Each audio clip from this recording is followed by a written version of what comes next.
Hey guys, good morning. Welcome. We're just about to sit down for our 7:30 a.m. virtual class on that thing, on the computer. And then we'll get started with our vlog for today. Sorry for being gone for so long. It's been almost a full week since a vlog, but the family has been subjected to a disease one after the other.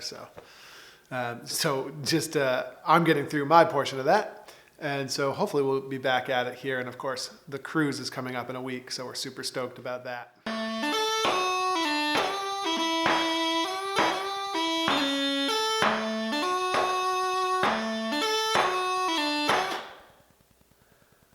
Let's chalk this up to a case of the Mondays. Here's line 2 again.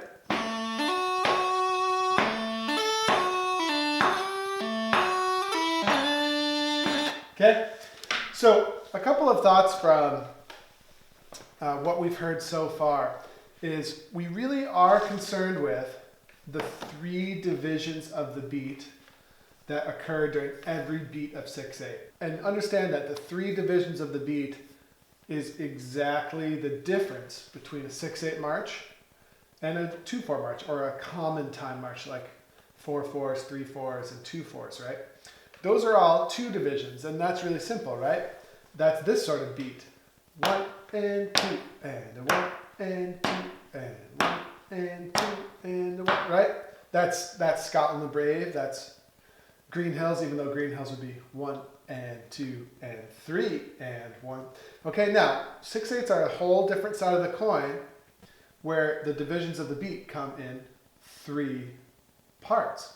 Okay, so we're not going 1 and 2 and 1 and 2 and. Instead, we're going 1 and a 2 and a 1. It's a totally different feel, right? It's almost like a waltz. If we slow it down, it almost has like a waltzy feel to it, right? 1, 2, 3, 1, 2, 3, 1, 2, 3, 1, 2, 3, okay? Okay, next on the agenda, not a whole lot going on. I'm just glad to be feeling better, glad to be back at work here. So the Inverary and District Pipe Band, of which I'm a member, but just very long distance, they played a show in Glasgow, and I've got the recordings, and I'm super excited. I'm going to get my electronic chanter out and just jam through the concert with them, because I wasn't able to be there, but, just kind of wanted to have a good time, so that's what I'm going to do here, at least for half an hour or so, probably in lieu of a proper practice session.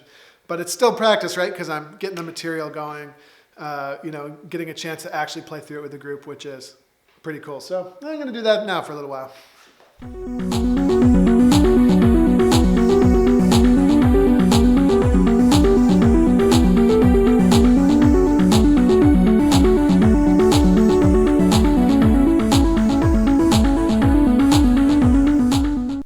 Okay, so I know I asked for all these questions and I didn't get a chance to answer them last week just because things were so crazy. So let's go through a few of them now and make sure we get to at least a few. I'm going to try not to be too verbose either because, man, I just talk for so long and it makes editing and it makes the vlogs really drag on. So here we go. Question.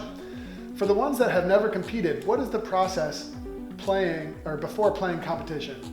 How soon do you know what tunes you will play? How long you warm up before, etc.?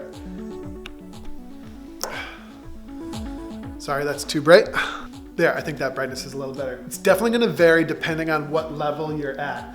So first of all, if you're at the entry level, you only need one of every type of tune. So you don't have to worry, you know what you're going to get selected. Then when you start to get to the level where you need several of each type of tune, generally speaking, they simply tell you when you introduce yourself to the judge. So you only find out the moment that you're about to play. In a more high-level contest, like at Kansas City, you actually get your tune a certain period of time beforehand. Usually once you get your tuning room at those big indoor contests, that's when they give you your tune. So you actually have a few minutes to sort of settle into it. I was really glad to have that with McDougall's Gathering because it was a brand new tune for me when I played in the silver medal. I had a little bit of extra time to soak that tune in. And then Robert Krauss follow-up question. For new adult competitors, explain the entry grading level of play and determination of what grade level they would start. Everybody starts in grade 4, unless you're from an association where they start in grade 5, which some do that, like BC Pipers comes to mind. You're gonna start at that entry-level grade and you're gonna work your way up. The only exception to that rule would be if for some reason you're definitively at a higher level, and your instructor or some other advisor would sort of write to your association on your behalf saying, it really wouldn't be right to start this person in grade 4, and instead I recommend XYZ. Sometimes they want to hear a recording, sometimes they want you to start in the entry-level grade anyway, and then if you demonstrate that you're just crushing everyone, then they'll move you up. I've seen that happen a couple times with folks. Like a lot of great band players that decide eventually they want to play solos and they start in grade 4, but they're in a grade 1 band, and so they developed great skills, and so they actually would end up more in like a grade 2-ish solo level or something like that. Some people, like my student Seth, he came back after 15 years of being away. He played at a high level of grade 1, so he actually came back in grade 2. So that can happen, but 99% of the time you'll start in that entry level grade and then just get started, and then you'll work your way up. You get upgraded if you get good results. What are the best ways to hemp drones, and what hemp do you use? Waxed hemp all the time, the factory waxed hemp. I don't hand wax it. Then you wrap all the joints super tight. There's different tricks you could do, but that's the bottom line. Waxed hemp, and you do super tight job so that the hemp doesn't turn, or you end up with a mess of the pipes, especially those initial layers. Make them super tight. And the tighter they are, the harder it'll be for moisture to get in there and cause you to have to re-hemp later. So very simple. Other people have different opinions, but that opinion has served me well in many applications for a long time. Noel says, I play my pipes for around 45 minutes every day, and I start out by playing for 10 minutes or so, and then I let them sit for 10 minutes. I'm finding the reed gets harder after sitting and takes some time to come back to a comfortable playing pressure. Is this normal or is something else going on? It's not necessarily normal. I kind of feel like that might be true to the tiniest fraction. It shouldn't be significant. If it is, I would check the 4 maintenance fundamentals again and recheck them. They shouldn't be significantly harder or easier. It's possible that when your chanter reed gets some moisture in it, that it opens up and flexes and gets harder.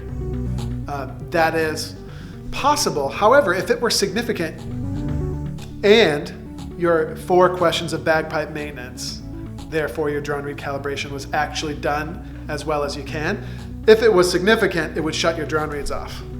See what I mean? So it's probably still a problem with maintenance.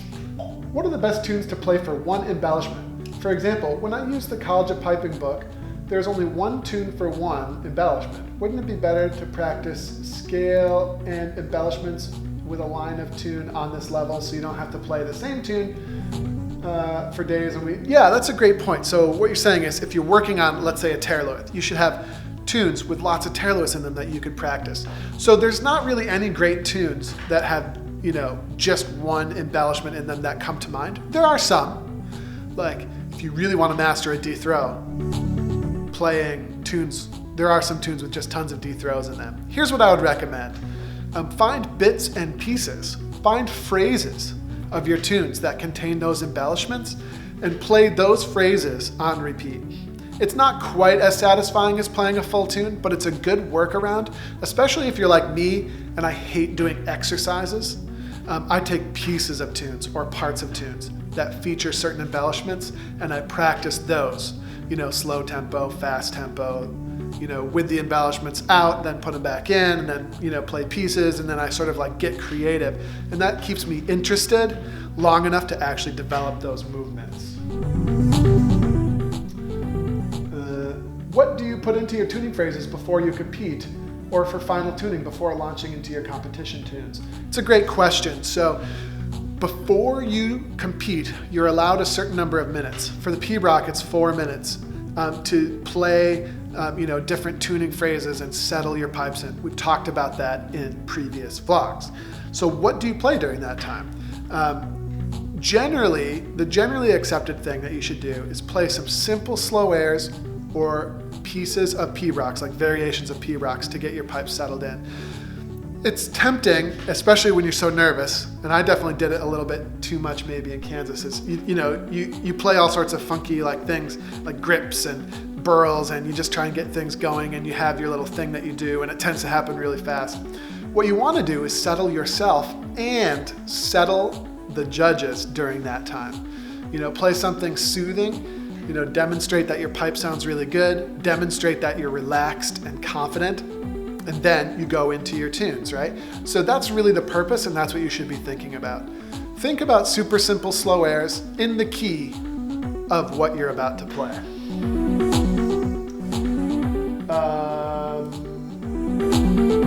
Anxiety. I'm not going to go into that today. That's a great topic for a future vlog, though. I'm going to keep it in my brain.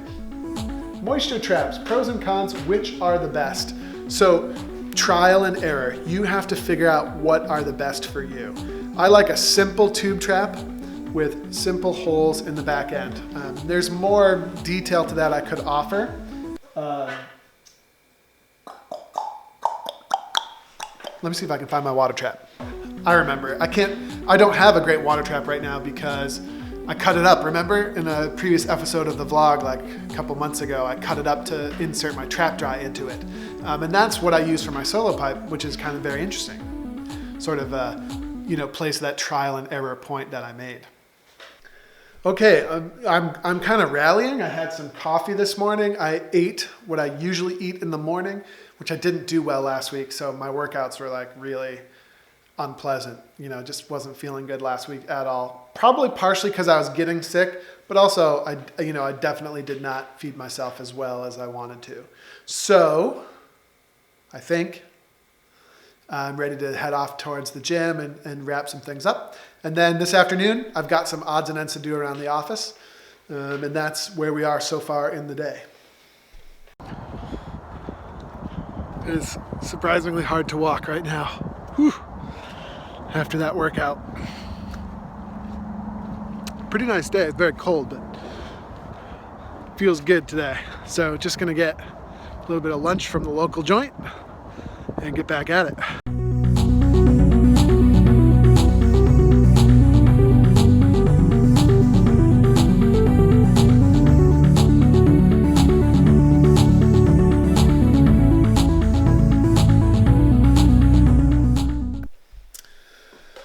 Okay, back from the gym. What I'm doing right now is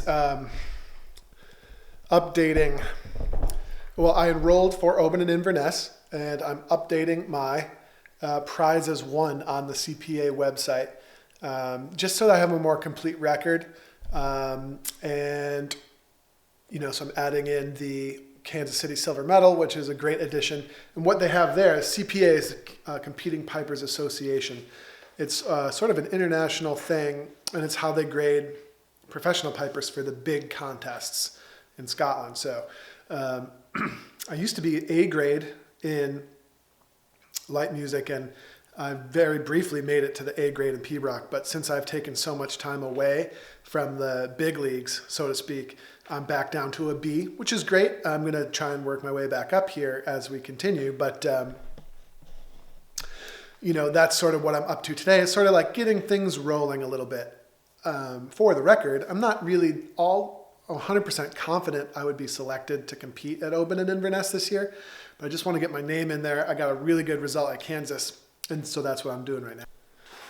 All right, by the way, just sort of concocted this today. So I've got the big headphones over top of the iPhone headphones, and then I've got the Inverary music blasting here.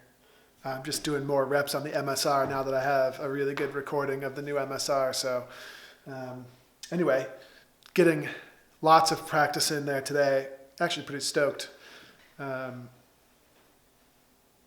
Pretty stoked about it. So I'm going to finish off there. And if I haven't already said, this is the end of the vlog. This is the end of the vlog.